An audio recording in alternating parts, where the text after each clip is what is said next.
SMP Bina Dharma Kota Bandung telah realisasikan anggaran hibarawan melanjutkan pendidikan tahun 2022.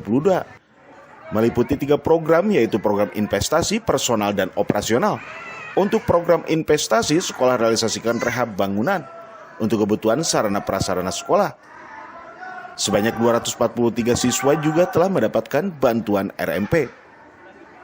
Untuk pelaksanaan kegiatan pembangunan di SMP Bina Dharma 2 Bandung yang didanai oleh bantuan sosial tahun anggaran 2021-2022 itu meliputi 3 program.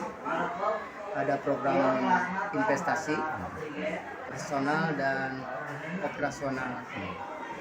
Untuk investasi ini meliputi sarana prasarana yang mungkin pembangunannya sedang berjalan. Sebagian sudah ada yang selesai, yaitu untuk rehab ruang kelas, yaitu pemasangan kusen aluminium.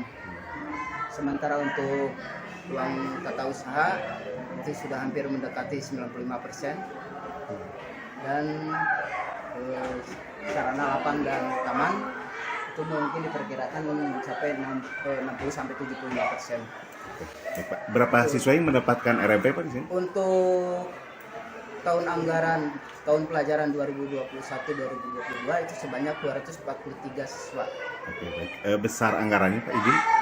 Besar anggaran per siswa itu Rp4.275.000. Harapannya ya mudah-mudahan dengan ada bantuan tersebut siswa RMP khususnya itu terbantu baik dalam bidang personal maupun sarana prasarana untuk menuntut ilmu di SMP ini. Widhi Herian mengabarkan, Hadas TV Kota Bandung, Jawa Barat.